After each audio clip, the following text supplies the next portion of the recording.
Hello and welcome. Or I should say welcome. That's more vampire-like. Anyway, welcome to our Flip the Script Halloween double feature for all of you who are joining us tonight.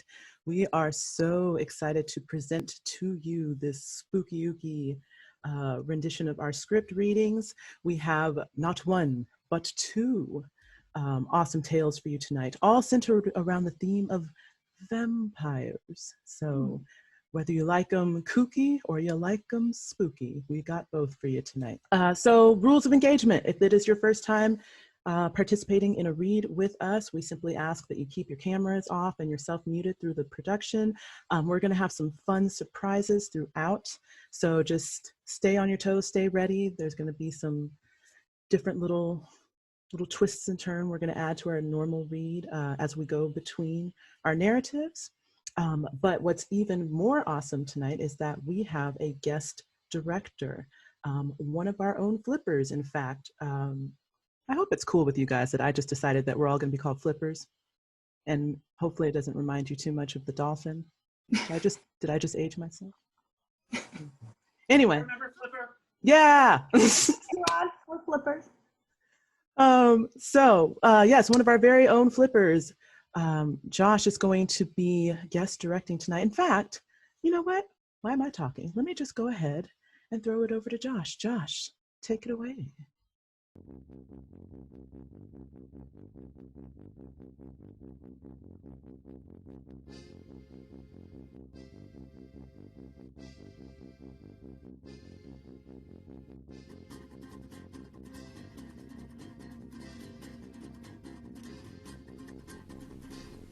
Hello, humans. I was just in the middle of my favorite, normal, very human activity, attending my local blockbuster. I couldn't understand what its true purpose was for, but I came across this very peculiar contraption known as a VHS. Maybe it stands for Vampiric Holographic Cinema or something really cool. Now, I know what a lot of people will say, oh, that's some dirty rubbish movie, but it's actually quite tasteful. Who am I? I am Viago, a vampire. I will be your host for this evening. Now, our first story tonight on this cute little guy here is a documentary set on Staten Island. Ooh. It follows a coven of vampires. There's Nandor, really tall guy. He's kind of relentless. Nadja, vivacious, sexy lady. And this other guy called Laszlo. He's a bit of a pervert. Now, sit back, pour yourself a glass of regular human refreshment, and enjoy the show.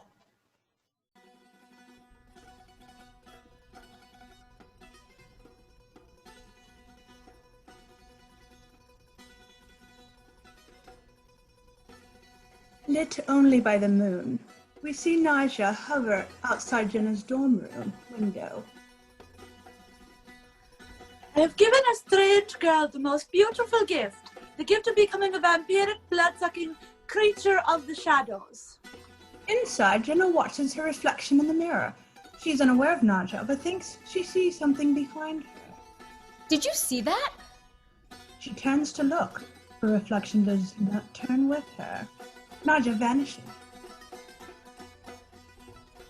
She is not yet blossomed into her full vampiric state, but I think she is on her way. Jenna stares back into her mirror. Oh, what the hell is happening to me? Sorry if I don't seem like my normal self. I've been going through these changes. We see footage of Jenna at night on a park bench. Floating, she hisses at the camera. In her bedroom, she floats above her bed as she sleeps.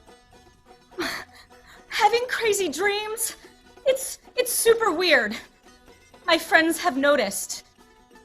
We see footage of Jenna crawling across campus at night. Mood swings, unusual cravings. He climbs a tree and grabs a squirrel. I'm usually a flexitarian.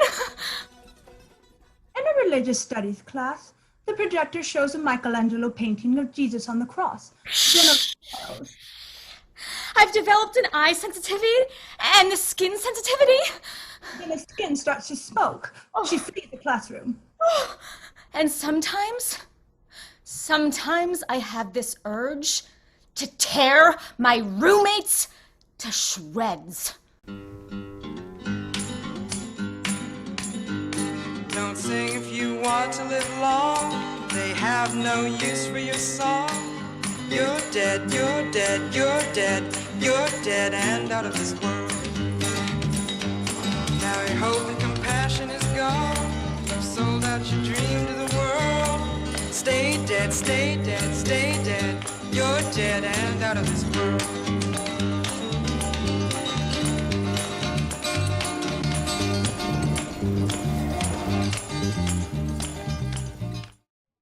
Later at the mansion, Naja, Nandor, Laszlo, and Colin are gathered in the sitting room. Guillermo stands obediently at Nandor's side. Thank you all for coming to this house meeting. I want to remind everyone that if you're going to entice a victim into the house and then you let them live, show them out. Loud and clear. Fair enough. It's common courtesy. All right. Yes, it is. It is. Also, if possible, for when you leave the house, to blow out the candles. Observe. Nandor blows out candles from across the room. Simple as that. Major catastrophe averted. What is that disgusting, putrefied smell?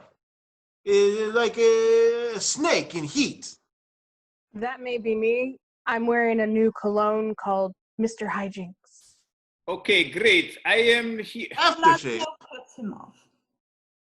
Aftershave. It's a cologne aftershave mix, and I found it in the bathroom at work. Great. Can we not talk about the cologne anymore, please? Why would you use a cologne? Shush! To annoy you? Touché. Please, I am speaking here. When I was the leader of my country, I would kill anyone who disrespected me when I'm talking about candles. You were the leader of a country? Yes, I was the leader of Al-Qanadar. That sounds like you just made it up. Sounds fake. No, I have not just made it up. It's a real country. It's not a fake country. It's a real country. Al-Qanadar. Bless you.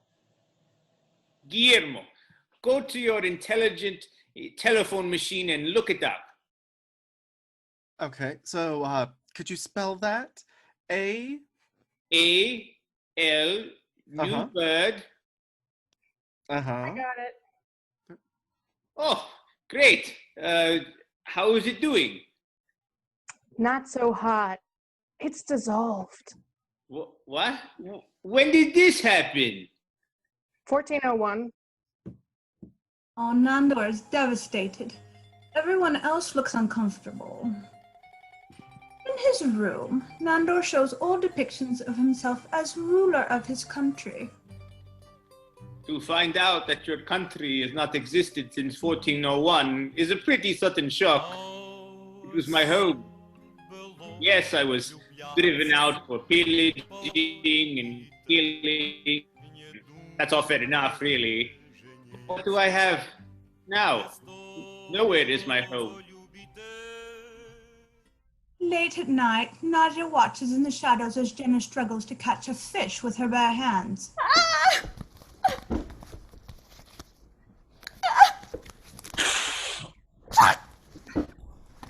It is very disgusting for me to see this little one like this. She's like a disabled, very sickly donkey that you just want to smash in the skull because it's just too pitiful to look at. Jenna continues to struggle with the fish. I suppose I was not much different when I first became vampire. No one had to talk with me about my unholy transition. I had no one to guide me. Jenna growls and hisses at her dog. Back at the mansion, Nandor sits in his room. He holds up a pouch. This is a bag of soil from my homeland that I take with me when I travel. 'Tis all I have left of El Canadar. Nandor holds the pouch of soil into the air. El Canadar! El Canadar! Oh, shit! Oh. In a dark mall parking lot later that evening, Nandor floats silently behind a shopper walking to their car. The car alarm chirps as it is unlocked. Nandor approaches, covers their mouth. Oh my god! Nandor appears menacing. His fingers outreach to hypnotize the person. His face falls. He drops his hand. Forget it. What? You are released. I'm not hungry. The shopper turns to get in the car. Nandor interrupts. It's just... They turn back to Nandor, confused but listening. I just found out that my country doesn't exist anymore, and I'm really depressed about it. And I've lost my appetite. You don't want to hear about all this. You were running away? Are you okay? It's kind of you to ask, but really, go. Flee. Flee! They run. Guillermo approaches Nandor. Master, are you all right? I have no country. I have no home. What? No! This is your home. And this is your country. No, it's not, and it's not. Well, maybe you'd feel better if you were an American citizen. Is that possible? Of course! Yes! I will make an alliance with this unholy nation and make this place my home! Nandor stomps his foot for emphasis. There you go! I think there's a bus stop over there. I'll see you back at home. Guillermo tries to protest, but Nandor runs and transforms into a bat. He flies away squeaking, while Guillermo watches helplessly. Meanwhile, back at the park, Naja sits with Jenna in a dim-lit gazebo. Yeah, I mean, it's become pretty clear to me that I'm turning into a vampire. I bit your neck. I made you drink my blood. What did you think I was doing? Well, I don't know. I just didn't think vampires existed, and You are giving me sarcasm? I enjoy. Am I gonna feel like crap for all eternity?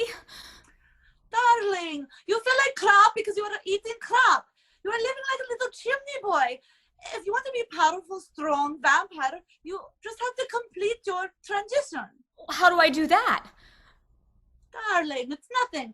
You just got to drink some human blood, baby. That's all. I'm going to teach you how to kill. Okay. Is there any way I could just drink their blood but not kill them? Shh. You just shut up now, my stupid little baby. Okay. Naja pats Jenna's back reassuringly. Back at the mansion, Guillermo walks to Nandor's bedroom door. So, I promised to help my master apply for citizenship. Guillermo knocks on the open door, enters. Yes? Ah, Guillermo. Excellent. I called immigration, and you are eligible for citizenship. Great. You actually started the process, but you didn't finish. I didn't? No, 1992. Nandor turns to the camera. I did apply for American citizenship back in 1992 for 5 reasons and 5 reasons alone. Johnson, Jordan, Bird, Barkley, Ewing. The starting lineup for the 1992 U.S. men's Olympic basketball team. The dream team, baby! Nandor shows off his collection of posters, jerseys, and other memorabilia showcasing the 1992 Olympic men's basketball team. I call this my dunk zone. They were merciless. Titans among men. Conquerors of the court. I simply had to pledge my undying allegiance to their nation. Nando turns back to Guillermo. Well, what happened in 1992? Why didn't you complete the process? Probably because the Macarena swept the nation, so I really didn't have time for anything else. Guillermo looks at the camera, troubled. Elsewhere in the mansion, Nadia stands over Jenna, who listens intently to the lesson. Okay, every vampire has their own special power. So we need to work out what yours is so you can trap and kill your first human meal. I can fold my tongue like a taco. What's that? Jenna shows Nadia. She sticks out her folded tongue. No, no. Let's try, you seduce me. I am just stupid human man. Oh, ouch, my balls. I'd love to drink beer. Jenna stands, prepares her awkward, seductive posture.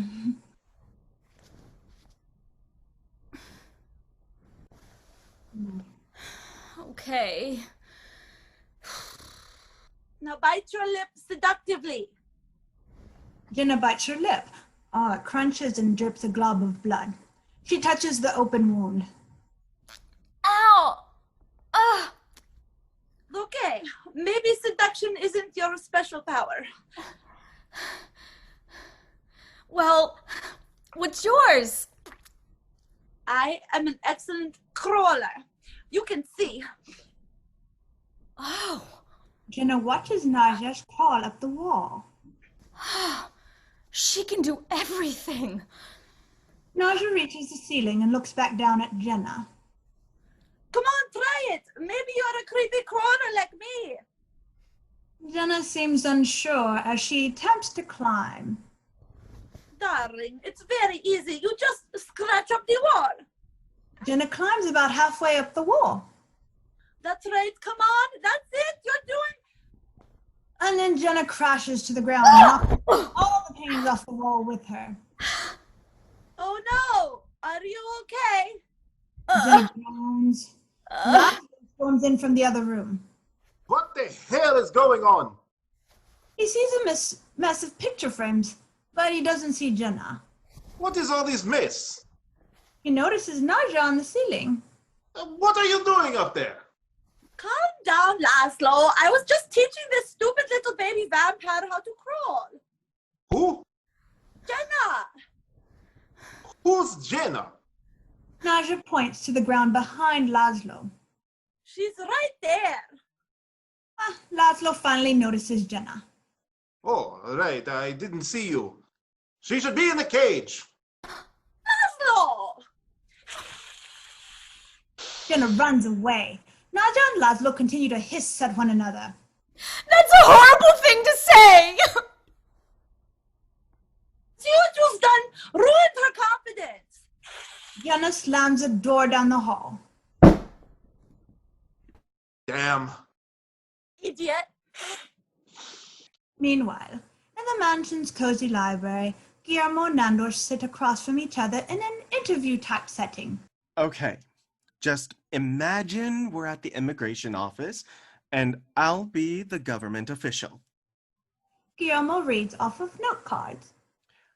When and where were you born? Al Canadar, 1262. And where is that?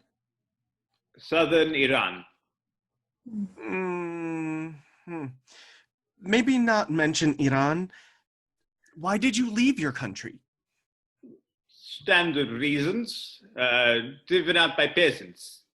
Guillermo stares in silence, nods understanding. How many times have you been married? Just the once. Okay. To 37 women. Guillermo looks into the camera, tight-lipped. Meanwhile, we follow Laszlo and Nadia as they approach the room Jenna has locked herself away in. Laszlo looks annoyed as Nadia knocks on the bedroom door. Jenna, Laszlo is very, very sorry and he has something to say. Laszlo puts his face near the closed door. I say, little vampire, I'm very sorry for saying you should be kept in a cage. All of my knowledge and the best of my abilities will turn you into the most impressive vampire there is. Nadia puts an encouraging hand on Laszlo's shoulder. Yes! Oh, Jenna opens the door, emerges from the room. Hello! Really? Absolutely. We cut back to the library. We're back with Guillermo Nandor. The faux interview still in full swing. Okay. Who is George Washington? George Washington? Yes. America's first gay president. I don't think that George Washington was actually... Yes. Nadia, Laszlo, and Jenna pass by the doorway. Hello, Nandor. Hello. Guillermo stands, observes the trio pass by. Is that virgin girl? Jenna waves enthusiastically, fangs showing in her opened mouth. Hi! The trio walks on. Is she a vampire now? Well, she's got fangs and a white pale face. It's a pretty major clue. Guillermo stands in disappointed shock. Anyway, which one is better, outright or Antifa? Guillermo slowly sits down, still paying no mind to Nandor. I'm trying to decide which team to join.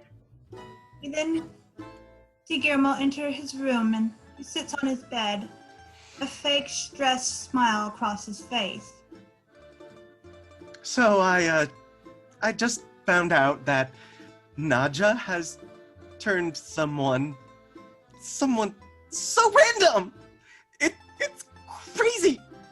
Like, it's crazy. Into a vampire. Guillermo picks up a pillow and holds it to his face.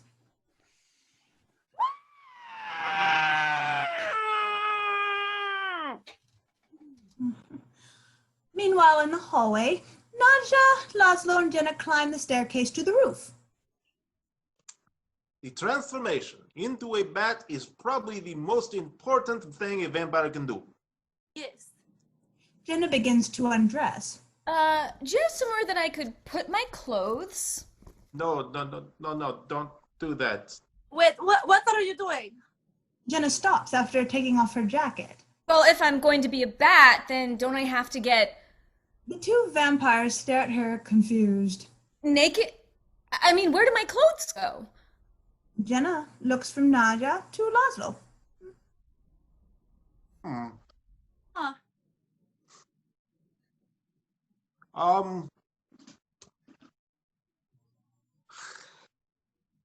Let's not get bogged down in the details. Nadia scooches Jenna along. Keep your clothes on for now. Okay. Laszlo leads Nadia and Jenna through an attic window onto the roof. Right. When I turn into a bat, there is no real skill to it at all. I just shout, "Bat!" Laszlo turns into a bat and flies around squeaking. He quickly transforms back into a human and lands again on the roof. Human form! Much like that. Oh, wow. Yeah. Your turn. Okay.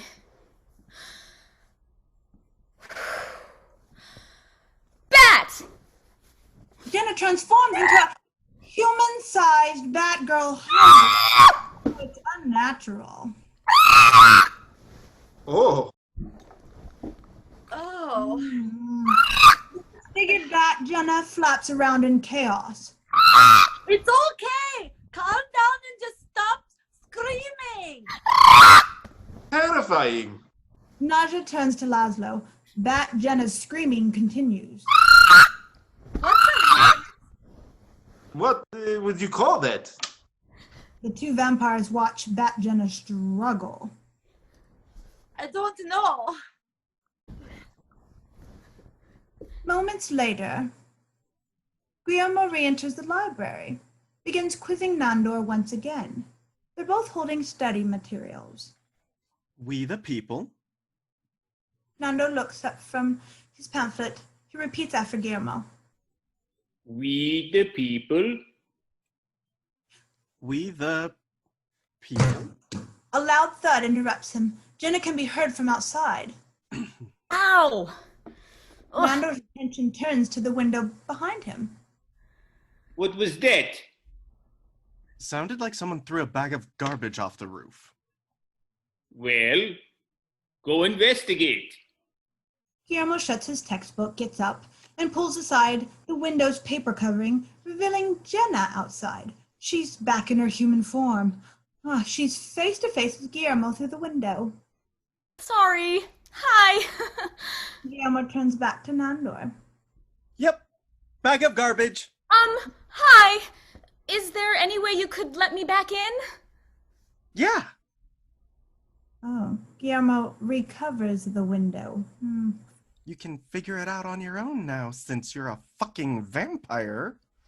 Guillermo? I can hear you. Heightened senses?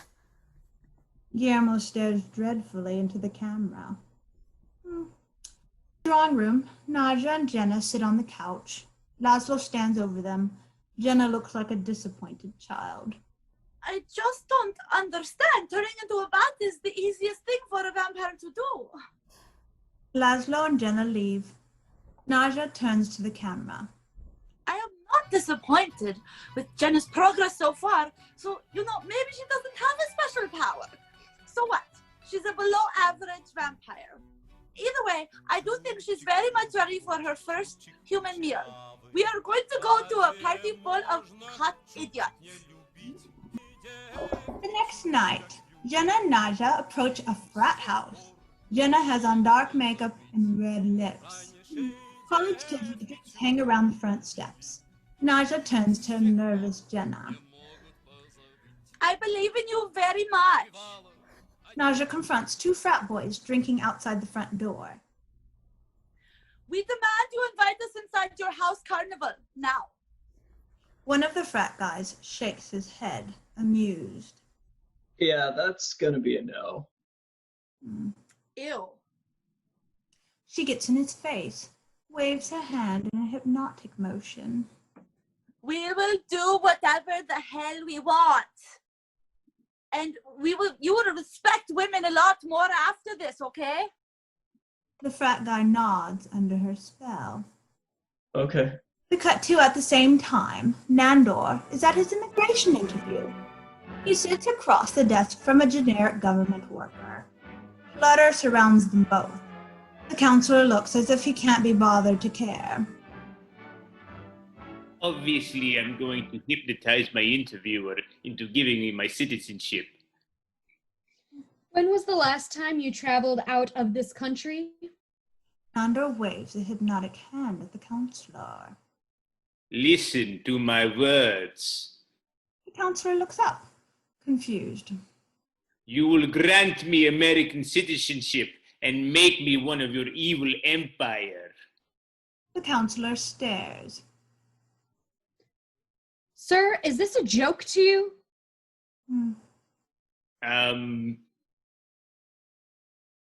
No? Good. Nandor turns to the camera. It seems that government workers are immune to hypnotism. It's like their souls are dead or something. Nandor continues his interview. Please describe the right to bear arms.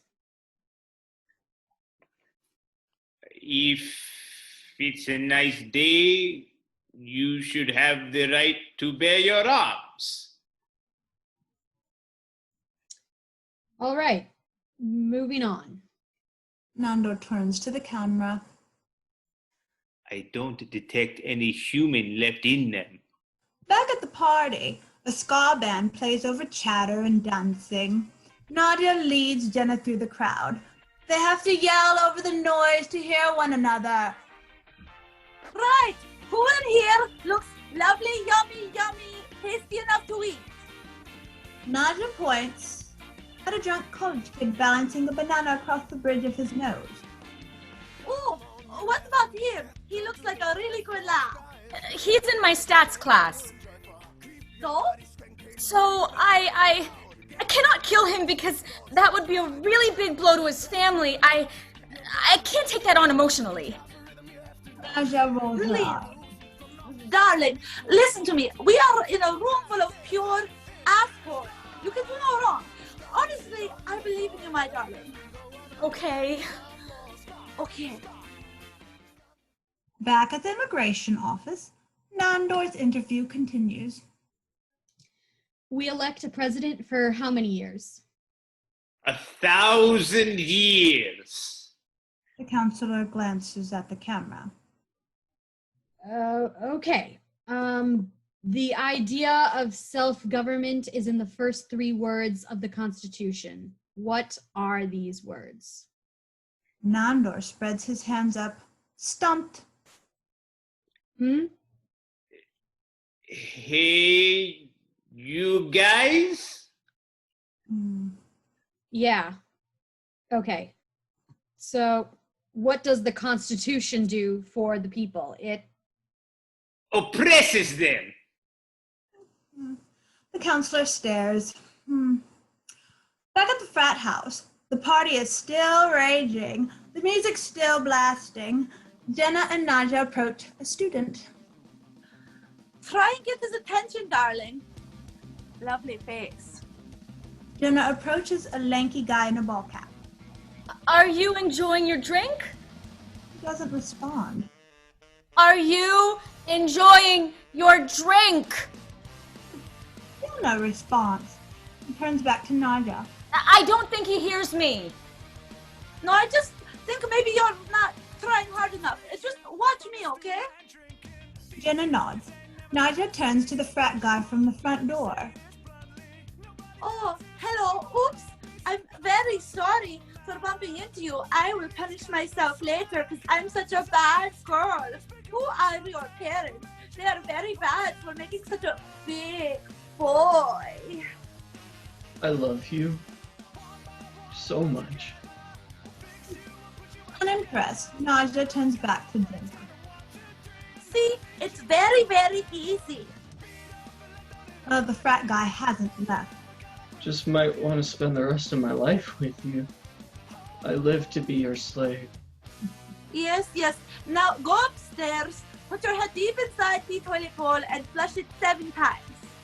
He walks away. I think that was an abuse of power. I think it's just an abuse of that boy. A long-haired party boy in a fedora and sunglasses bumps into them. He spills his drink all over Jenna. Oh. Oh my! Hello? The party boy starts to walk away. Hello? He stops in his tracks. Jenna tries to squeeze between them to break it up. Okay, no, it's okay. He'll apologize. No, you have just spilled your tankard of meat all over my companion. The guy looks around, confused. What? Who? Me. Naja hisses at him. He walks away. This is pointless. Nobody sees me. Why don't they see me? This is pointless.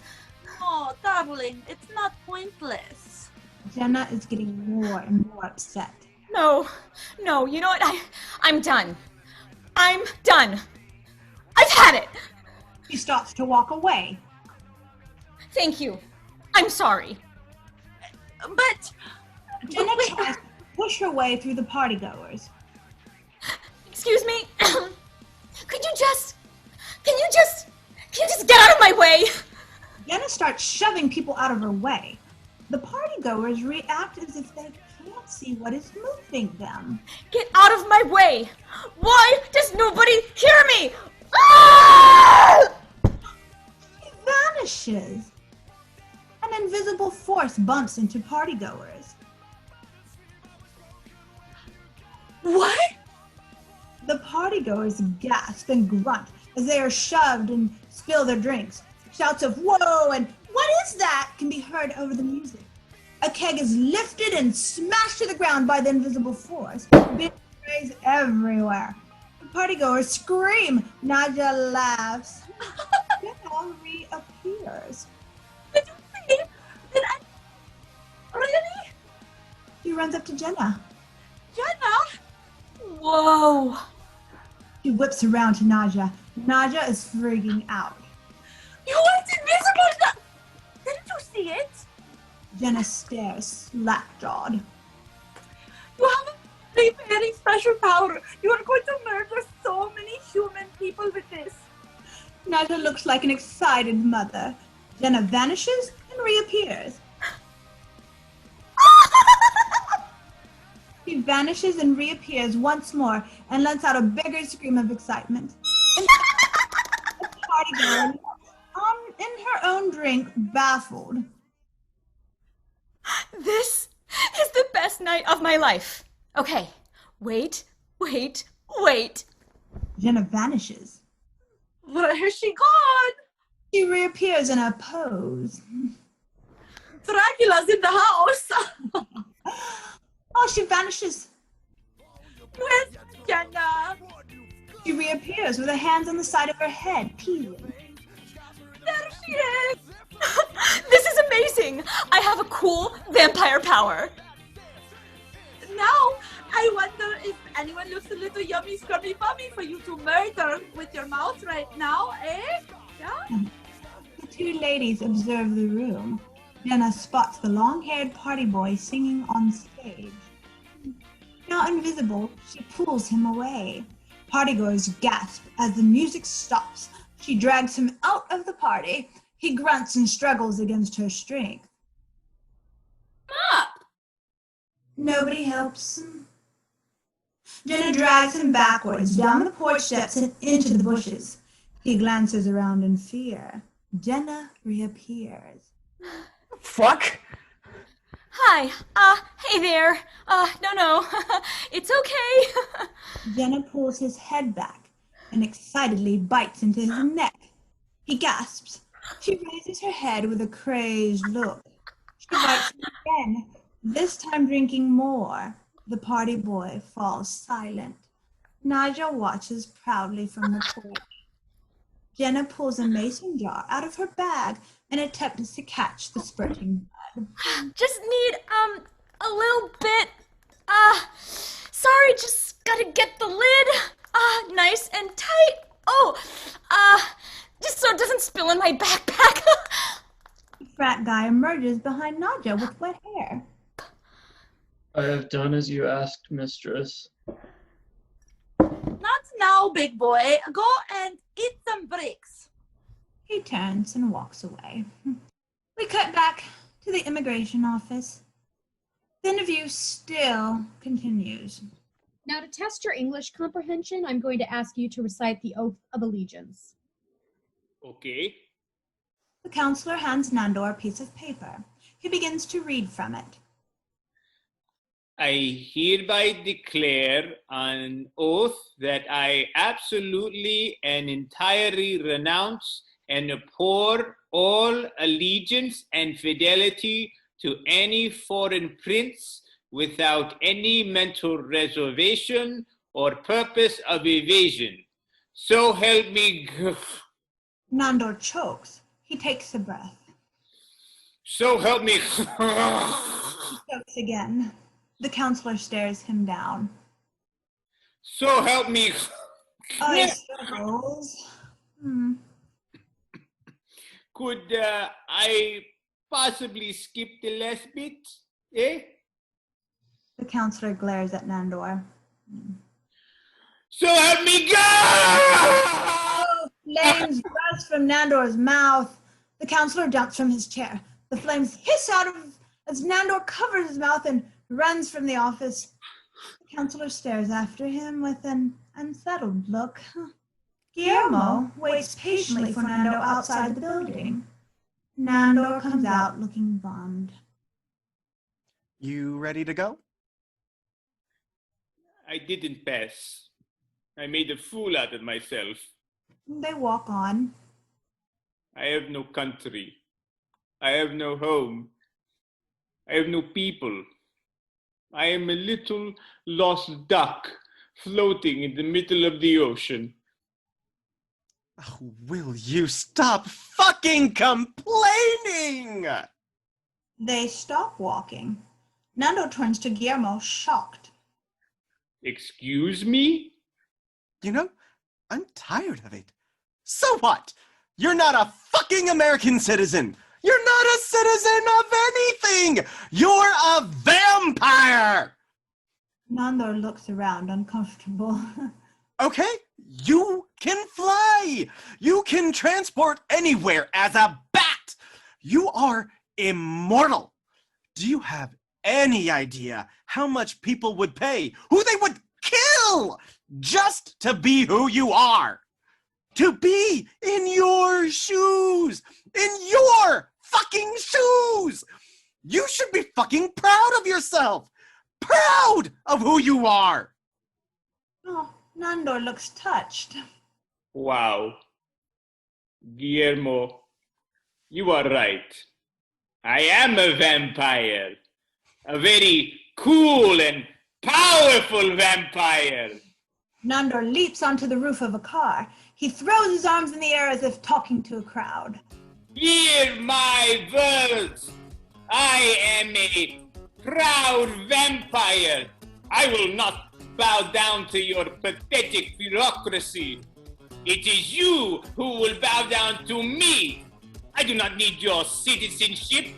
I will rule this earth for eternity as you rot and your bones turn to dust. He throws his arms down, the force causing the car alarm to go off. Yes, sound the alarms. He stomps on the car. It won't make a difference. With one last jump, the car alarm dies away. Nandor floats off the car and returns to Guillermo. He exhales. Guillermo, I appreciate you telling me how it is back there. Your tone was highly disrespectful, but you were right. Thank you. You're welcome.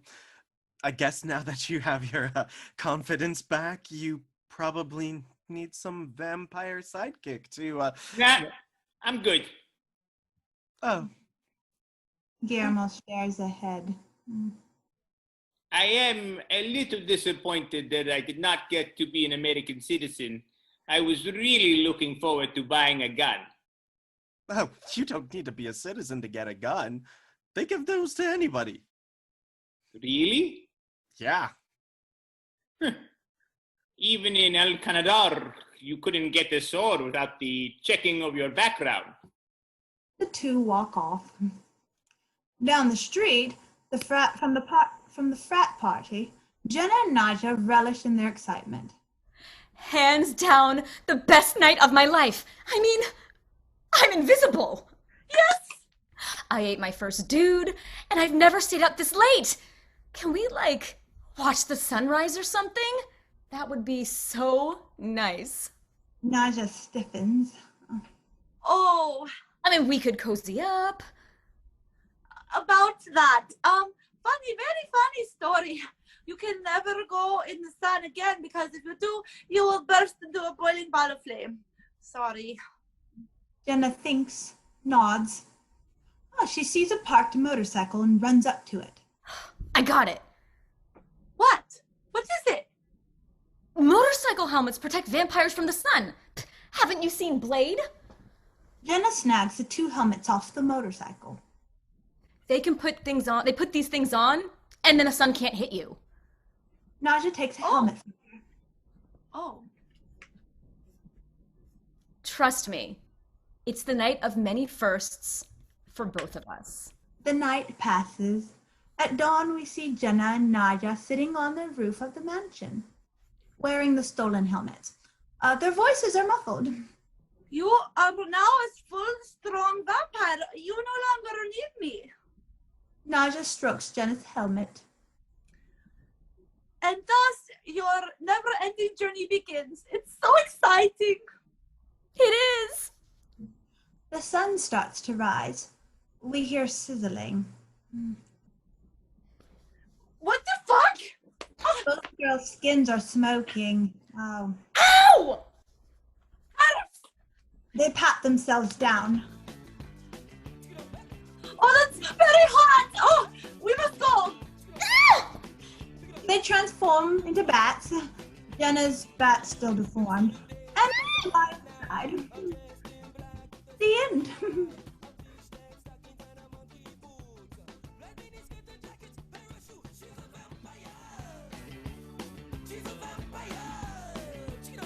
Wow, what a real showstopper.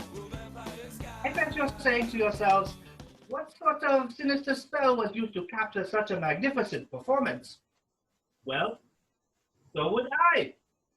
Speaking of magic, just wait until you see what we've got in store for you after a word from our sponsors. Who would have guessed? What impact do I have on the world? These are the questions that come to mind when faced with a lifetime of immortality. Vampiric debauchery is fun until you realize the number of humans required each year to keep the vampire sated leaves a huge impact on our carbon footprint. Since making the switch, not only do I feel better, but I know I'm taking steps towards a future that I can continue to be a part of. The choice is clear.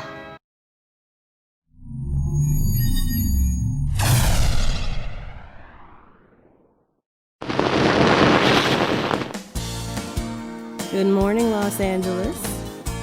Today marks day 51 of the quarantine, and I hope all you cats out there are still holding strong. We know the weather outside is getting warmer, and those sunny, sandy beaches are looking mighty tempting right about now. But don't lose your cool, LA. Keep on sheltering in place, wash those paws, and remember to follow those distancing guidelines when you are outside. And before you know it, we'll pound that curve flat and be back out there together again. But for now, keep the party in your pad with your most precious guest. And me, DJ H. Once I had a crazy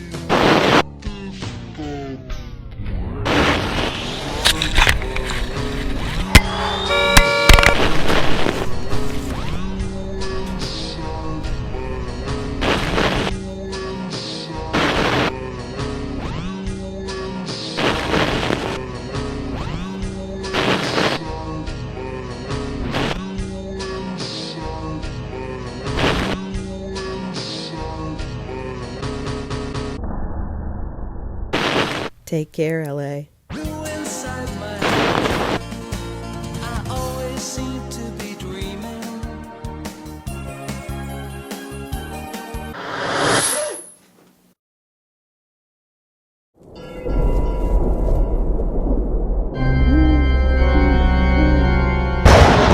Greetings! I have been summoned to tell you about Radio Transylvania, a podcast that delves into the depths of Halloween music.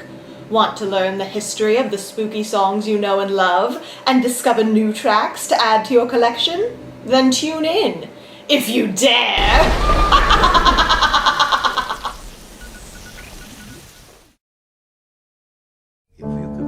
I like it in the movies. People will cease to believe in them.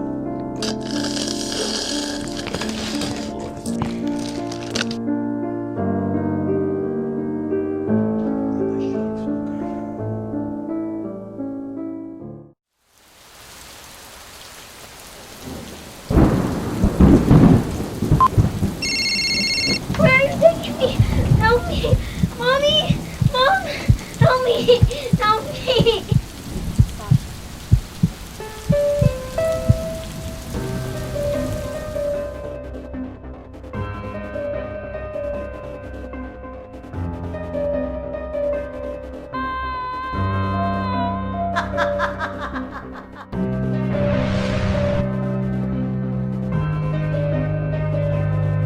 Sasha, coming.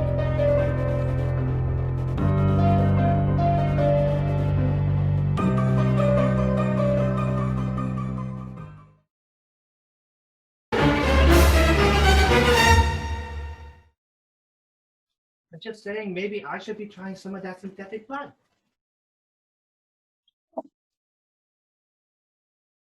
Hello again. Our final story tonight follows a group of sorely misinformed youth. They go around killing unarmed, perfectly harmless, blood-sucking vampires. Well, a bit scary. The only thing I do is on my mandolin. But it's Halloween. Anything can change. In every generation there is a chosen one. She alone will stand against the vampires, the demons, and the forces of darkness. She is the Slayer. We move through a pumpkin patch to a wooden sign on a post. Pop's Pumpkin Patch, next to a lit jack-o'-lantern when a body falls on the pumpkin, crushing it. The fallen person moves and we see that it's Buffy. She's in battle mode. She rolls, grabs a baby pumpkin, hurls it at the vampire descending on her. The pumpkin hits a vamp in the face, disorients him. He starts to recover when another baby pumpkin gets him square between the eyes. He stumbles back. Buffy whips out a stake and fires it at the vamp. He manages to sidestep and catch it. Buffy notes this with interest. The vamp snaps the stake in half and moves in while Buffy takes a defensive posture. He sends Buffy to the ground. A figure lurks in shadows, videotaping the fight. Buffy gets a few more hits in straight to the vamp's face. The figure continues to record, motionless. Buffy gains the upper hand, sends the vamp headfirst into a pile of pumpkins. Buffy grabs the wooden sign and uses the jagged edge of the post as a stake. She drives it deep into the vamp's heart. The vamp explodes into dust. Buffy gets to her feet and walks away. The figure steps out of the shadows, still holding the video camera. The recording red light goes out. They lower the video camera to reveal the face of a vampire. It smiles, pleased with the footage, as Buffy walks away. Then they too disappear into the night.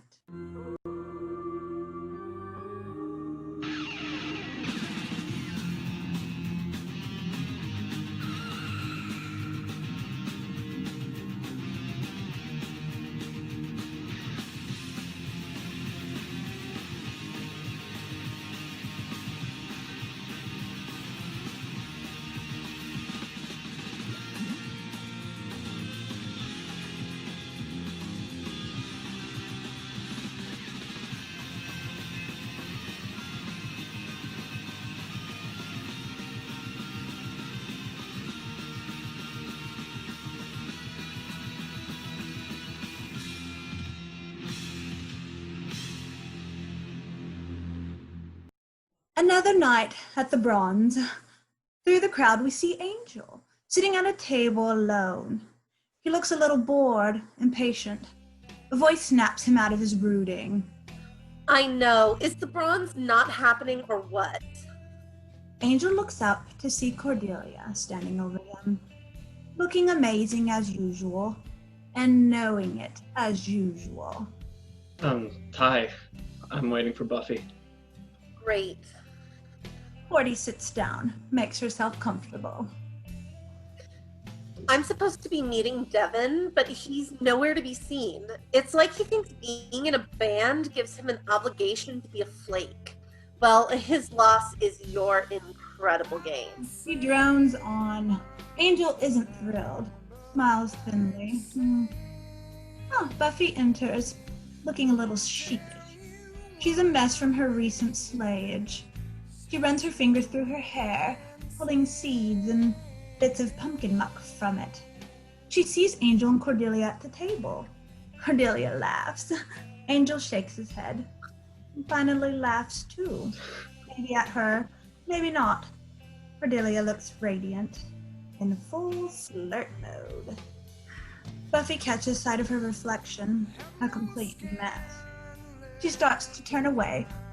Angel sees her. So then I told Devin, you call that leather interior? My Barbie dream car has nicer seats. He gets up, leaves the befuddled Cordy mid-rant. He moves to Buffy, who, caught, tries to put on her game face. Buffy? Oh, hi. I'm Late. rough day at the office. Angel smiles. Notices something in her hair. He pulls a piece of straw from her locks, hands it to her. So I see. Hey, it's a look. Seasonal look. Cordelia passes by, smirks to Buffy. Buffy, love your hair. It just screams street urchin. That's it. Buffy gives. You know what? I need to go. Put a bag over my head. Now, don't listen to her. You look fine. You're sweet. A terrible liar, but sweet. She turns to go. Angel stops her. I thought we had, A date? So did I. But who am I kidding? Dates are normal things girls have. Girls have time to think about nail polish and facials and stuff. You know what I think about?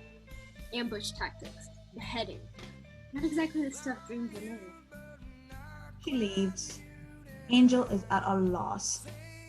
Cordelia glides up with 2 coffee cups in hand, triumphant. Cappuccino? We cut to the next day. The high school's decorated for Halloween. Students move to and from class. A long table has been set up with signs that announce volunteers are winners and safe and sane Halloween. Principal Snyder looms over the table. He snags an unsuspecting student. Hey, You're volunteering. but I have to get to class. He shoves a pen into the student's hand. Buffy, Willow, and Xander wander past. Snyder must be in charge of the volunteer safety program for Halloween this year. Note his interesting take on the volunteer concept.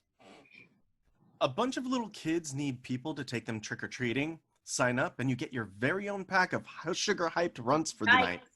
I'll stick to vampires. Oh, a hand falls on her shoulder. Snyder. Miss Summers, just the delinquent I've been looking for. Snyder. Halloween must be a big night for you, huh? Tossing eggs, keying cars, bobbing for apples, one pathetic cry for help after another. Well, not this year, Missy. He marches her to the table. Willow and Xander follow. Gosh, I love to volunteer, but I recently developed carpal tunnel syndrome. Tragically, I can no longer hold a flashlight. The program starts at 4 and the children have to be home by 6:30. Willow and Xander exchange sympathetic looks. Snyder hands them both pens. Buffy, Willow, and Xander later into the school lounge looking dejected. I can't believe this. We have to dress up and the whole deal? Snyder said costumes were mandatory. Great. I was going to stay in and veg. It's the one time a year that things are supposed to be quiet for me. Halloween? Quiet? I figured it would be a big old vamp scarapalooza. Not according to Giles. He swears that tomorrow night is like dead for the undead. They stay in. Those wacky vampires. That's what I love about them. They just keep you guessing. Buffy and Willow move ahead as Xander stops at the vending machine. He puts in change, but nothing comes out. Larry, a large, ill-tempered jock, comes up behind Xander and slams a meaty hand on him. Harris! Larry! Looking very Cro-Mag, as usual. What can I do for you? Larry glances at Buffy and Willow, who are seated and talking on one of the couches, oblivious to them. You and Buffy, you're just friends, right? I like to think of it less as a friendship and more as a solid foundation of future bliss. Yeah, so she's not your girlfriend? Alas, no. You think she'd go out with me? Well, Lair, that's a hard question to... No, not a chance. Why not?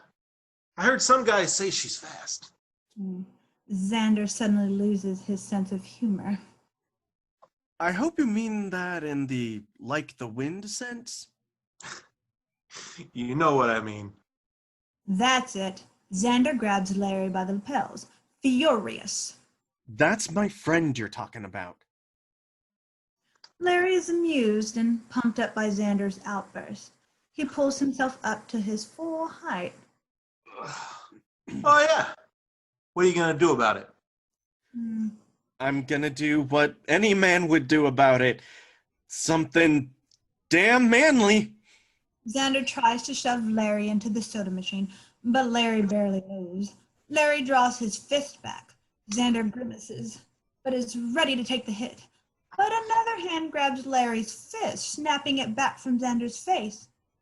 Buffy. She spins him around, pins his arms behind his back, and slams him into the soda machine. Impact closes the machine to dispense a free drink. Get gone. Larry doesn't wait. He scurries. Without missing a beat, Buffy takes the fallen soda from the machine, very pleased. Ooh, riot. Xander just stands there, aghast. Do you know what you just did? Saved $1? Larry was about to pummel me. Buffy waves off what she thinks is gratitude. Oh, that? Forget about it. I will. Maybe 15, 20 years from now, when my rep for being a sissy man finally fades. Xander. A black eye heals, Buffy. But cowardice has nearly unlimited shelf life. But thanks. Thanks for your help. He stomps off. Willow and Buffy share a look. I think I just violated the guy code. Big time.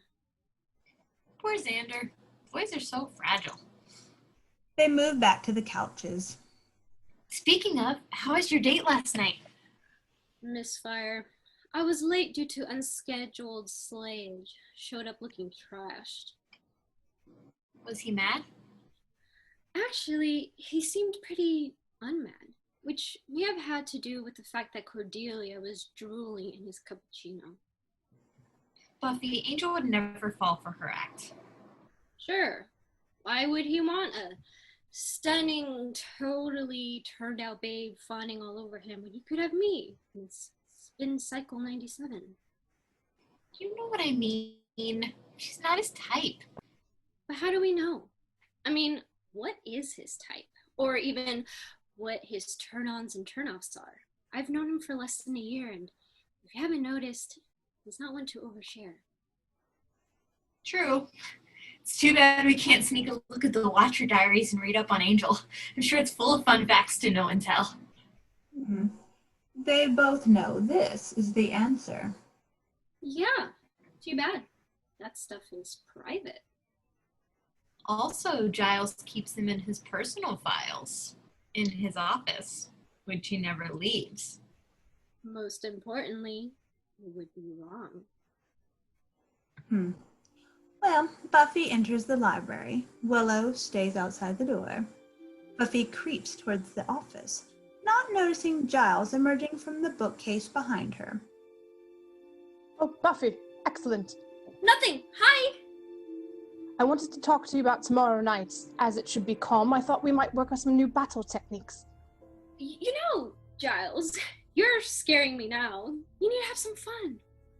She deliberately maneuvers Giles so that his back is to the library door and the office. She motions for Willow to enter. Willow gives a, "Who, me?" look and quietly sneaks in. There's this amazing place you can go and sit down in the dark, and there are these moving pictures, and the pictures tell a story. Ha ha, very droll. I'll have you know I have some very relaxing hobbies. Such as? Giles struggles to come up with something. Well, I'm very fond of cross-referencing. Do you stuff your own shirts, or do you send them out? Giles closes his book and moves to go to the office. Willow freezes. So, how come Halloween is such a yawner? Do the demons just hate how commercial it's become? Well, it's interesting. Willow nears the office. But not, I suspect, to you. What is it you're after? Willow stops. Are they busted? Well, of course it's of interest. I'm the Slayer. I need to know this stuff. You can't keep me in the dark anymore. Giles almost turns towards his office. Look at me when I talk to you. Buffy, I don't have time to play games. Miss Calendar said you were a babe. Oh, this stops him. He fully faces her, intrigued and a little thrown. Behind him, Willow makes a shame on you face. She said what? Willow slips into the office, gets the diaries. She said, you know, that you were hot. Hunka burning something or other. So, what do you think of that? I don't. A hunk of burning what? You know what? Gross as it is for me to contemplate you grown-ups having smoochies, I think you should go for it. Willow slips out with the diaries. Buffy, I appreciate your interest, but... I've overstepped my bounds. It's none of my business. My God, what was I thinking? Shame. Shame. Gotta go. And she's gone. Giles looks after her, brows furrowed. A babe? I can live with that. We're now in the women's bathroom. Buffy and Willow sit on the floor and pore over the Watcher diaries. Buffy sees something in the book. Man, look at her. There's a detailed drawing of a beautiful woman in a long gown with long dark hair. She's wearing a flowing 18th century gown. Who is she? It doesn't say, but the entry is dated 1775. Angel was 18 and still human. So this was the kind of girl he hung around. She's pretty coiffed. She looks like a noblewoman or something, which means being beautiful is sort of part of her job. Then, clearly, this girl was a workaholic. Willow, I'll never be like this. Oh, come on. She's not that pretty. I mean, she's got a funny waist. See how tiny it is? Now I feel better. Thanks. No, really. She's like a circus freak. Yeah, a freak. Yeah. It must have been wonderful to put on some fantabulous gown and go to a ball like a princess, have servants and horses and yet more gowns. Yeah. I think I still prefer being able to vote. Or I will, when I can. The bathroom door opens and Cordelia enters. She goes to the mirror, checks herself out. So, Buffy, you ran off and left poor Angel by his lonesome last night. I did everything I could to comfort him. I bet. What's his story, anyway? I mean, I never see him around. Not during the day, anyway. Please don't tell me he still lives at home. Like, he has to wait until his dad gets home to take the car. I think his parents have been dead for, a couple 100 years. Oh, good. Wait, what? He's a vampire, Cordelia. I thought you knew. Cordy takes this in. Then she smiles.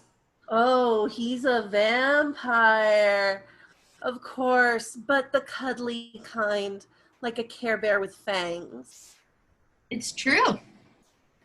You know what I think? You're just trying to scare me off because you're afraid of the competition. Look, Buffy, you may be hot stuff when it comes to demonology or whatever, but when it comes to dating, I'm the Slayer. Cordelia gives herself one last look, struts off. Buffy watches her leave. That stung. Later that day, we enter a musty, run-down shop. Ethan's costume shop, stocked with every kind of costume imaginable. The place is packed. Buffy moves through the store, searches unenthusiastically for a costume. Willow approaches. What did you find? A time-honored classic. Willow pulls a costume out of her bag. It's a large sheet, complete with eye holes and the word Boo stenciled across it. Willow, can I give you a little friendly advice? It's not spooky enough. It's just, you're never going to get noticed if you keep hiding. You're missing the whole point of Halloween. Free candy? It's come as you are at night. The perfect chance for a girl to get sexy and wild with no repercussions. I don't get wild. Wild on me will spaz. You've got it in you, Will. You're just scared. Xander walks over, still a little sore at Buffy. Willow seizes the opportunity to change the subject. Hey, Xander, what you get? He opens his shopping bag, pulls out an orange plastic machine gun. That's not a costume. I've got some fatigues from the army surplus at home.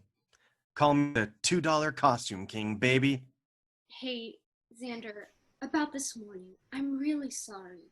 Do you mind, Buffy? I'm trying to repress. I promise I'll let you get you pummeled from now on. Xander can't stay mad. No way. Thank you. Okay, actually, I think I could have... He stops, notices he no longer has Buffy's attention. Hello? That was our touching reconciliation you just left. Sorry, it's just... Look at that. They all turn their attention to what Buffy is looking at. An 18th century gown draped over a mannequin. It looks almost exactly like the one in the picture from the Watcher Diaries.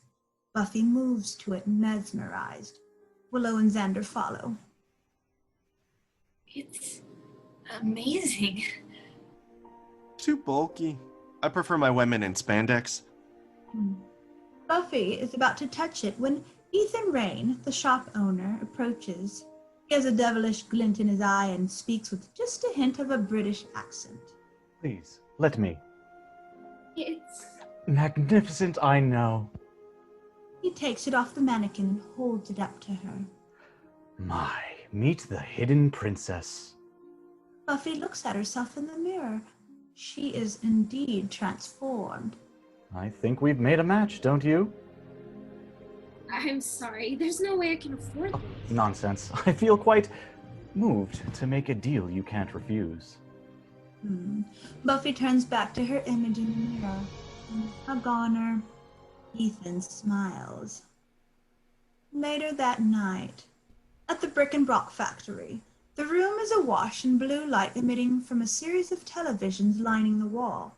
Spike and the vamp videographer watch as an image flickers to life on the screen. It's Buffy's pumpkin patch fight.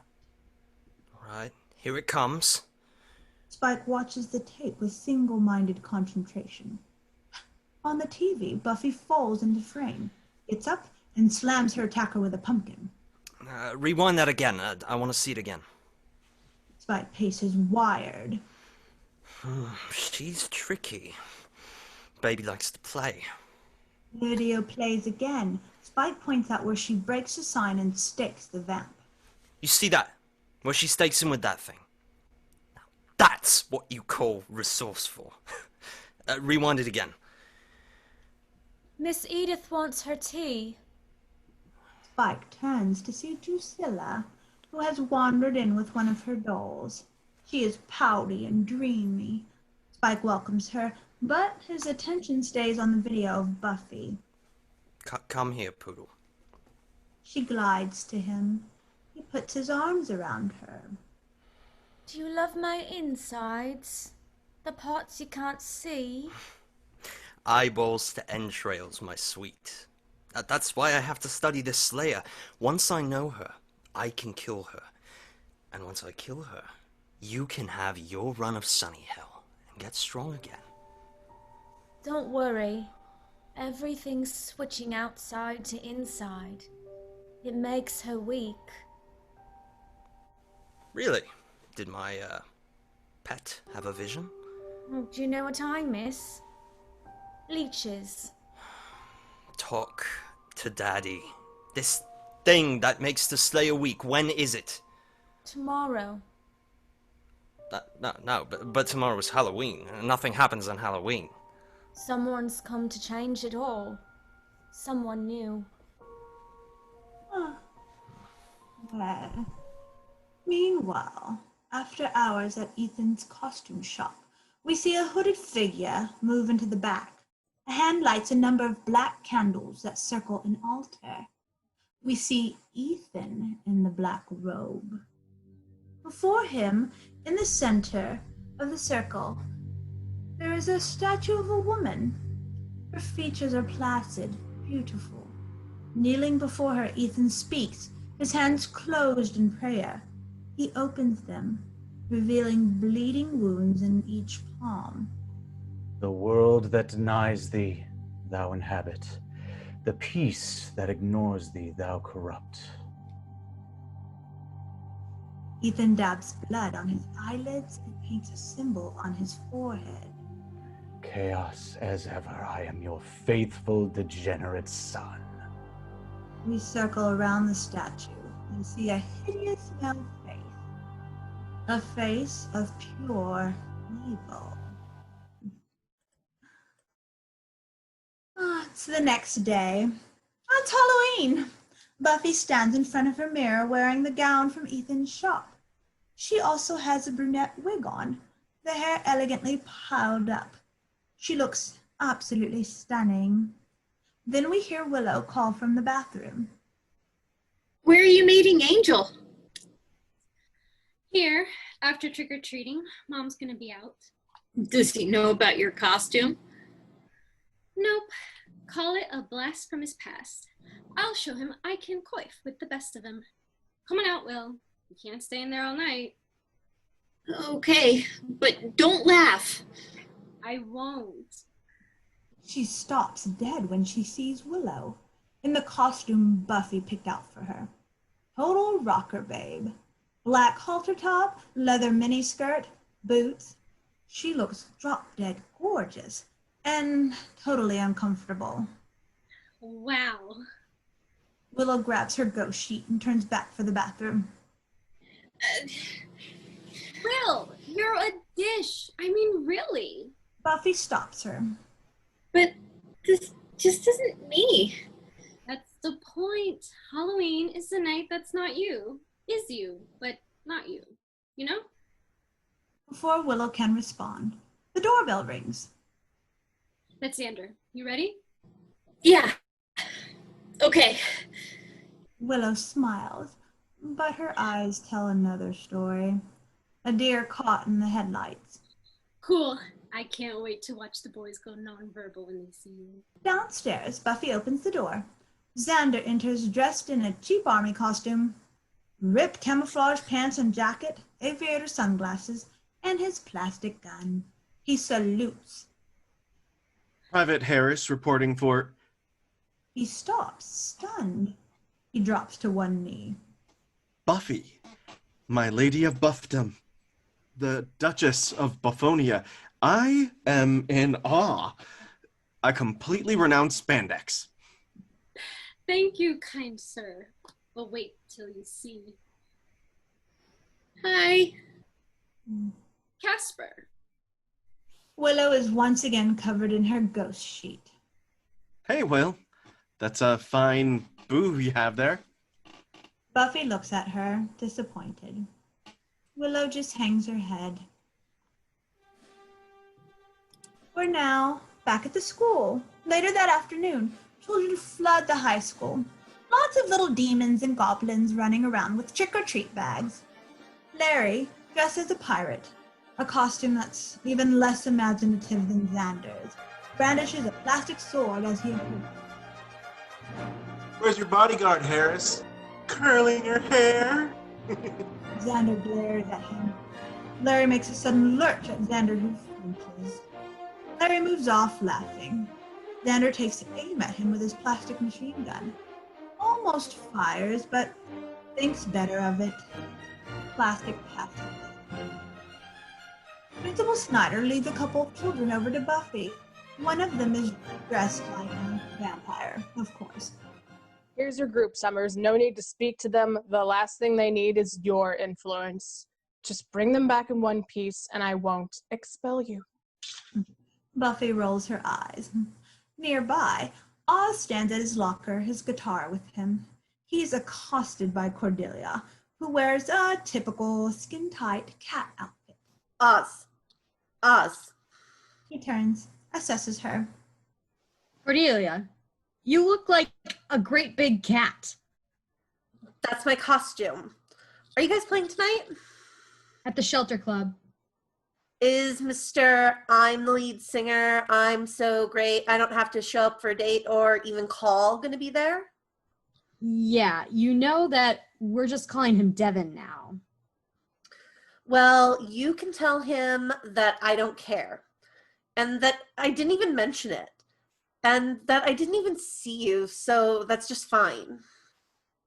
So what do you want me to tell him? Nothing! Jeez, get with the program. She stalks off. Oz watches her a moment, unimpressed and unperturbed. Why can't I meet a nice girl like that? He turns and bumps into Willow, still in her sheet. Sorry. Dawn. He watches her a moment, then heads out. Back to Xander. His trick-or-treaters stand at attention. Okay, on sleazing extra candy, tiers are key. Tiers will usually get you a double bagger. You can also try the old "you missed me" routine, but it's risky. Only go there for chocolate. Understood? The kids all nod. Good. Troops, let's move out. It's now 2 hours later. Excited trick-or-treaters race from house to house. Buffy's group of kids return from a house, all disappointed. What'd Mrs. Davis give you? The kids all open their hands and revealing toothbrushes. Buffy playfully furrows her brow. She must be stopped. Let's hit one more house. We still have a few minutes before we have to get back. The kids perk up. At the same time, back at Ethan's costume shop, black candles are lit. Ethan Rayne kneels before the statue, hood covering his face, as he speaks his Latin prayer. Janus voco vestram animam, exaudi meam causum, carpe noctum pro concilio vestro, venie pare et nobis monthra quod est infinita potestas. Ethan picks up the statue. His hands leave bloody prints. Persona se corpum et sanguinem contantum est, vestra sanctu presentia consecret viscera, Janus sume noctum. The candles suddenly go out. The only light now emits from the statue, which glows sickly green. Ethan lowers his hood. A satisfied grin spreads across his face. It's showtime. Meanwhile, back in the neighborhood, a kind old lady opens her front door. It's Mrs. Parker. Willow's group of kids hold up their candy baskets. Trick or treat! Oh my goodness, aren't you adorable? Mrs. Parker looks in the plastic pumpkin she holds. Oh, a look of concern crosses her face. Oh dear, am I all out? I could have sworn I had some candy left. Down the street, a gust of wind sends a chill down Buffy's back. She stops. Something's not quite right. Back on Mrs. Parker's porch, she leans to the now unmoving gargoyle, apologetic. I'm sorry, Mr. Monster. Maybe I... Oh, instantly, a slimy green hand pulls Mrs. Parker forward, feeling that it is attached to a real and hideous gargoyle who has suddenly taken the place of the costumed child. Let her go! Willow moves to help, but she's blocked by another child turned demon. He turns and attacks the gargoyle. A vicious fight ensues. Mrs. Parker scurries back inside. Willow can't believe her eyes. She backs away slowly. What? She stumbles, gasps for breath, falls to the ground. Then no more breath at all. Her body goes limp, lifeless. All across the street, sounds of chaos ring out, screams and car alarms. Xander reacts to the ensuing mayhem. He shoulders his plastic machine gun. He pauses, dizzy, and straightens, shakes his head clear. He raises his gun, now a fully functional machine gun. He adopts a military stance. His movements reflect that of a trained soldier. Back on the porch, we see alone. Willow is lifeless, still in her ghost costume. A real ghost emerges from the unmoving body. It's Willow in her rocker outfit. Oh my God. She stands, sees her boots peeking out from the sheet. I'm a real ghost. Machine gun fire from the street. She sees Xander aiming his gun in panic. Xander! She runs to him, but stops when he points the gun right at her. Xander, it's me, Willow. Xander cautiously lowers his gun. I don't know any Willow.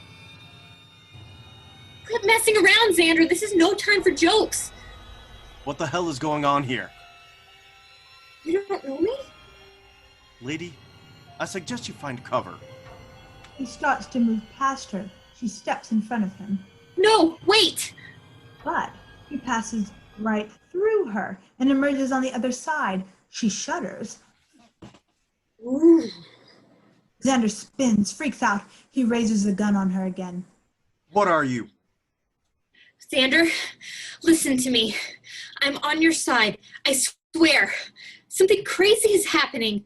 I was dressed as a ghost for Halloween, and now I am a ghost. And you were supposed to be a soldier, and now I guess you're a real soldier? And you expect me to believe that? Oh, a growling little vampire emerges from the bushes. Xander aims at it. No guns! There's still a little kid in there! But... No guns! That's an order! Let's just get... Willow stops. See something down the street. Buffy! Buffy, in her gown, stumbles unsteadily toward them. Willow races to her. Xander follows. Buffy, are you okay? As they approach, they hear a roar. Two demons head straight for the trio. Buffy shuffles behind Xander and Willow as they turn to face them. This could be a situation. Buffy, what do we do? In answer, Buffy faints. Xander fires above the demons' heads. They scatter. He and Willow turn to Buffy. She wakes up. Buffy, are you all right? What? Are you hurt? Buffy, are you hurt? Buffy? She's not Buffy. Who's Buffy? Oh, this is fun. Buffy, what year is this? 1775, I believe. I don't understand. Who are you? They help her up. We're friends. Friends? Of whom? Your dress is... Everything is strange. How did I come to be here? Breathe, okay? Breathe. You're gonna faint again. How are we supposed to get through this without the Slayer? What's a Slayer? A demon jumps Buffy from behind. She screams. Xander bucks the demon with his rifle and it runs off. I suggest we get inside before we run into any other. A car drives towards them. Buffy shrinks into Xander's arms, hides her face. It's not a demon. It's a car. What does it want? This woman insane? She's never seen a car. She's never seen a car.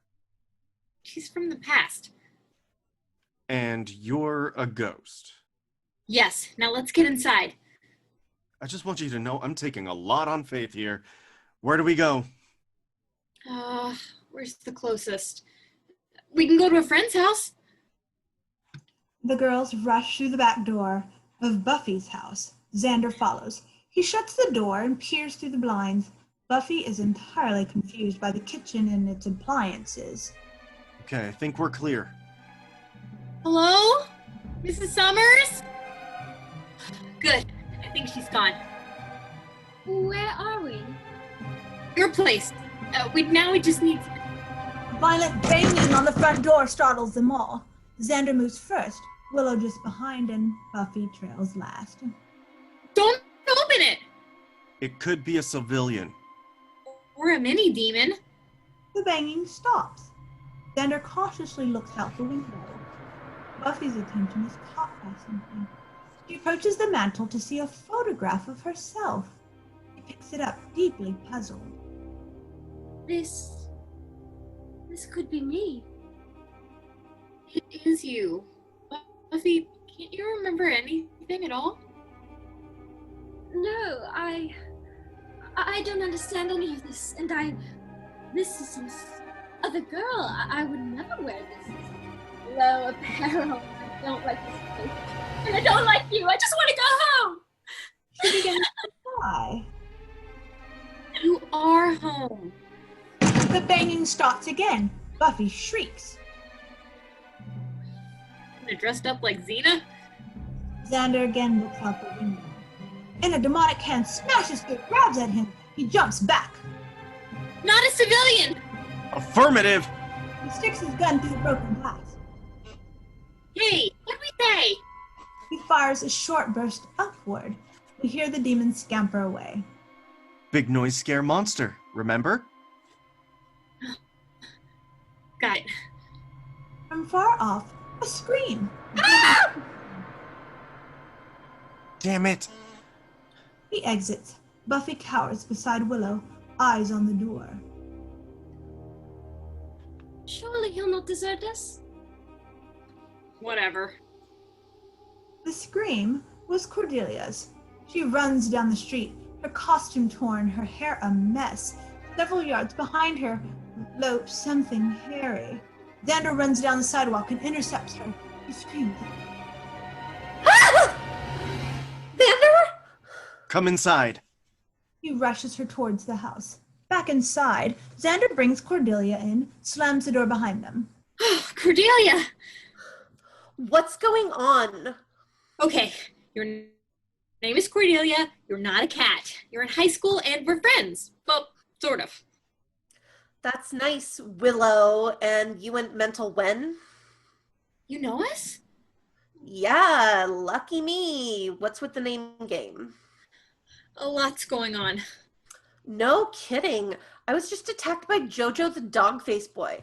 Look at my costume. Do you think Party Town's going to give my deposit back? Not likely. She sees a large rip up the side of her costume.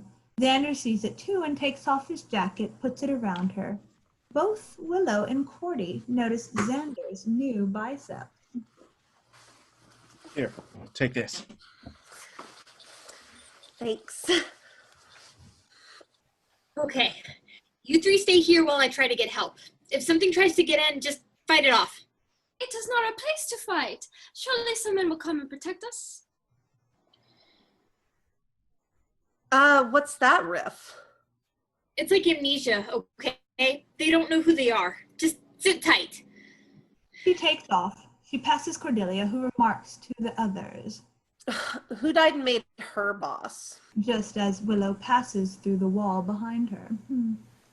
A few blocks away, a couple of little demons run by Spike, his eyes wide with satisfaction. Well, this is just neat. Back at the Summers home, Xander pushes the table against the broken window. Buffy follows him around, not wanting to be alone. Surely this summer we can go some safe haven. The lady said stay put. Check upstairs. Make sure everything's locked.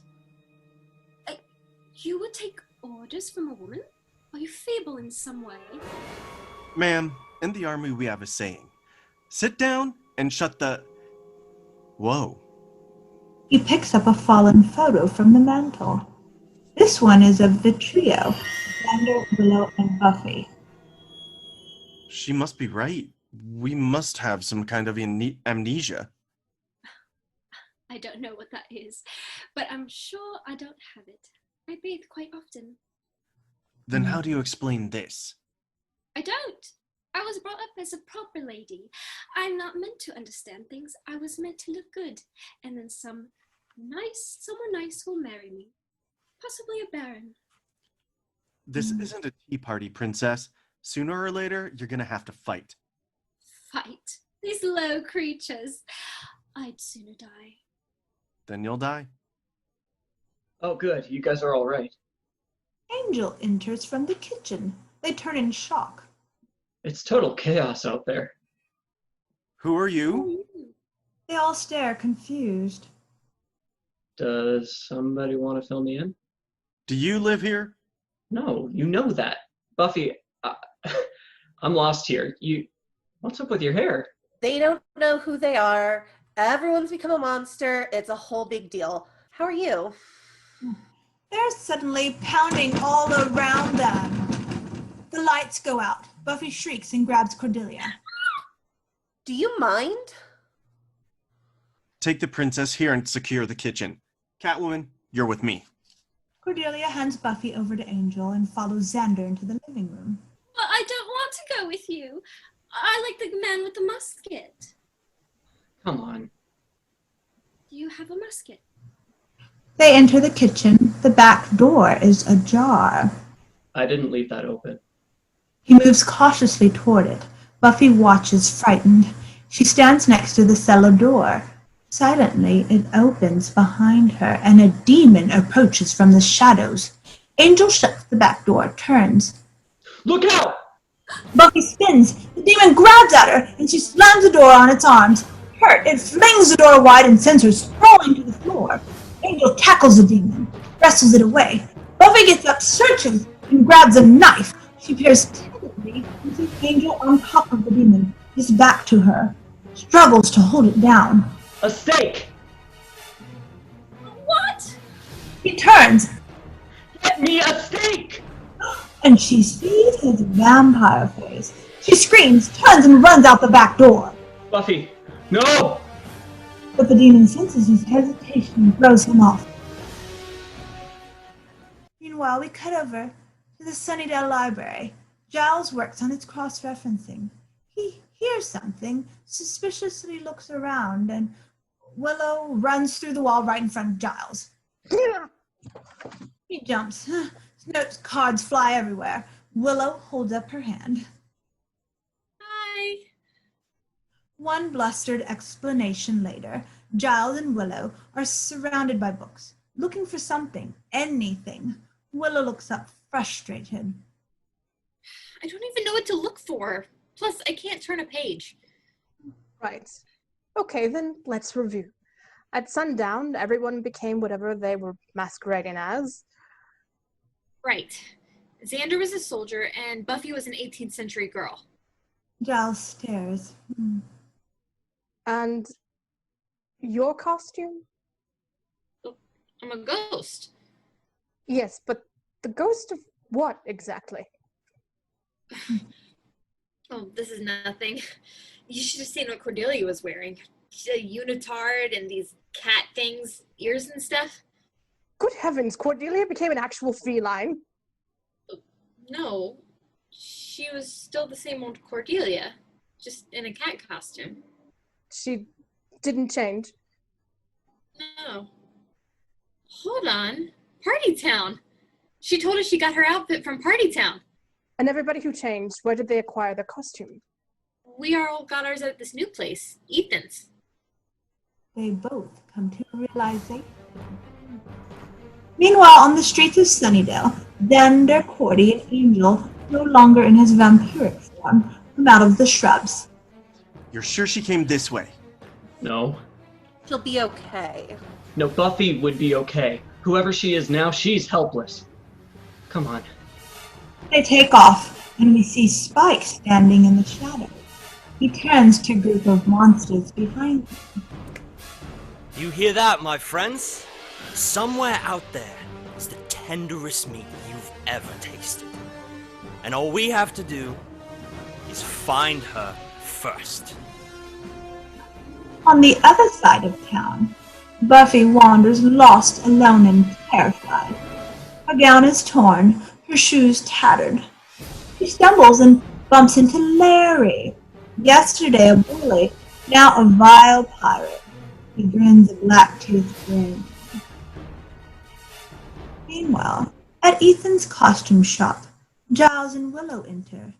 The store is dark and void of any signs of life. Hello? Is anyone in? They make their way to the back room. Willow sees the golden statue. Giles? Giles turns, sees the statue. That's Giannis, a Roman mythical god. What does it mean? Primarily, it represents the division of self, male and female, light and dark.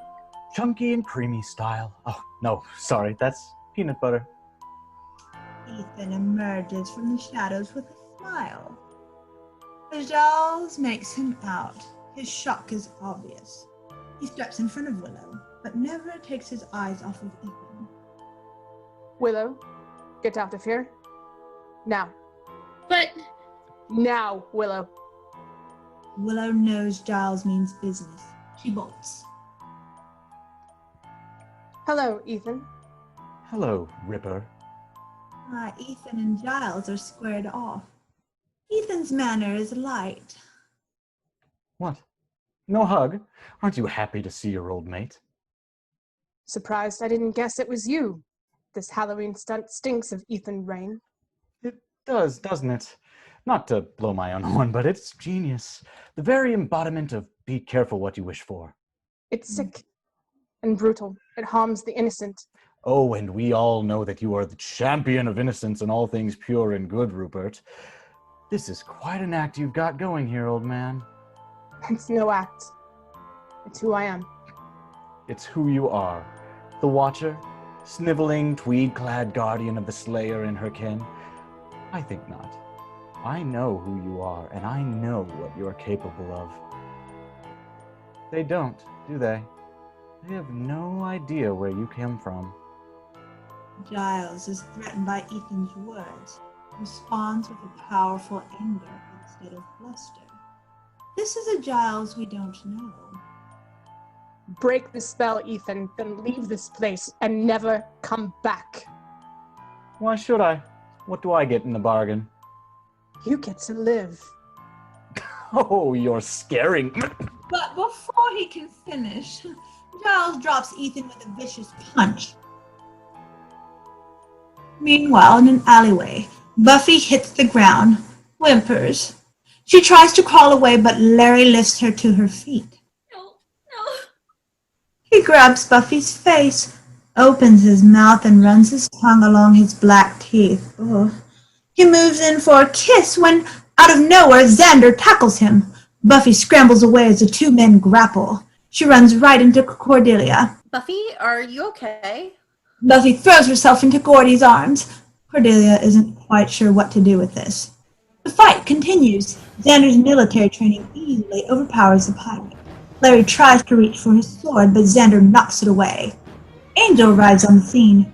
Buffy screams and grips Cordelia even tighter. What is your deal? Take a pill. He's a vampire. Cordelia rolls her eyes. She's got this thing where she thinks... Forget it. It's okay. Angel is a good vampire. He never hurt you. Hey, really? Absolutely. Angel is our friend. Buffy looks unsure at Angel. He gives her a look as he tosses to Xander, who has just knocked Larry out cold. It's strange, but beating up that pirate gave me a strange sense of closure. Willow arrives at a dead run. Guys! Willow! You guys gotta get inside. They turn to her and see Spike walking toward them, flanked by a group of monsters. We need to triage. This way. Ladies, we're on the move. They bolt. Angel sweeps up the struggling Buffy. They round the corner and he leads them to a warehouse door. Over here! They dash inside, just as Spike and his broom. They manage to shut the door with only seconds to spare. Inside, Xander moves old crates and furniture against the door so it won't slide. Check and see if there are any other ways in. Angel tries to put Buffy down. Just stay here. He hands her off to Cordelia. As he moves off, Buffy falls into Cordelia's arms again. Babu, more clinging. Something jerks the warehouse door. Demonic hands start to punch through it, tear it apart. The doors jerk again and start to slide open, sending the barricade everywhere. Xander and Angel step back as Spike steps inside, followed by his minions. Meanwhile, back at Ethan's costume shop, we see him on the floor of his own shop. Ethan's face is plastered in blood, but still smiling. Giles towers over him. And you said Rupert the Ripper was long gone. How do I stop this spell? Say pretty please. Oh, Giles kicks him, not holding back. Giannis, break the statue. Giles grabs the statue, throws it at the wall. It shatters. He turns back to Ethan, but Ethan is already gone.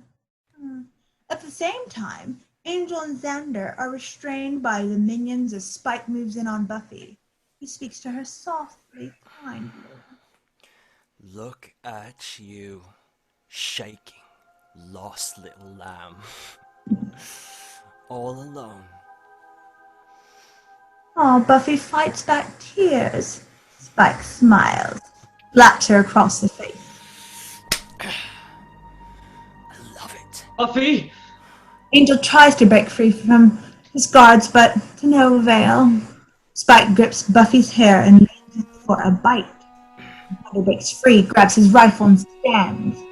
Now that guy you can shoot.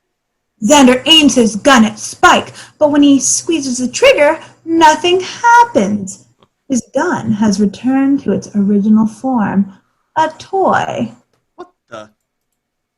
Spike looks around him to see that his minions are all scared children and students. Confused, he looks down at his hand, now only holding Buffy's wig. He looks back up. Buffy is now standing, smiling. Hey, honey, I'm home. All the pent-up rage from the last few hours pours out through a series of hits that send Spike to the ground. She lifts him back to his feet. You know what? You're good to be me. Oh, she hits him so hard that he hits the wall and scampers out of the building. Buffy, Xander, Cordelia, and Angel gather, stunned but alive. Hey, Buff. Welcome back. Yeah, you too. You guys remember what happened? It was creepy. Like, I was there, but I couldn't get out. I know that feeling. This outfit is like totally skin tight. Angel is only focused on Buffy. You okay? Yeah. He takes her by the arm. They leave. Cordelia and Xander watch them. Cordy is in disbelief. Hello. It felt like I was talking. My lips were moving. Give it up, Cordy. You're never gonna get between those two. Believe me. I know. Cordelia turns, looks at all the day's trick-or-treaters. I guess we should get them back to their parents. Yeah, seems like everybody is... Wait. Where's Willow? Ah, back on Mrs. Parker's porch. Willow's costumed body stirs. Willow stands up, alive and in one piece. She removes the sheet, considers, then tosses it. She walks off, looks a little bolder than we've seen her before. Willow starts to cross the street. Oz's van stops at the crosswalk. He watches Willow pass by, totally enchanted. Who is that girl? Later that night, in Buffy's bedroom, Angel sits on the bed, lost in thought. Buffy comes out of her bathroom, now in her PJs. Her face is scrubbed clean and her hair hangs loose around her face. Ta-da! Just little old 20th century me. She sits next to Angel. Are you sure you're okay? I'll live. I don't get it, Buffy. Why did you think I'd like you better dressed that way? I just wanted to be a real girl, for once. The kind of fancy girl you liked when you were my age. Angel shakes his head with a smile. What? I hated the girls back then, especially the noble women. You did? They were just incredibly dull. Simpering morons, the lot of them. I always wished I could meet someone exciting, interesting. Really? Interesting? Like how? He senses that she's baiting him. You know how. Still, I've had a hard day and you should tell me. They move closer together. I should. Oh, definitely. And he does, non-verbally.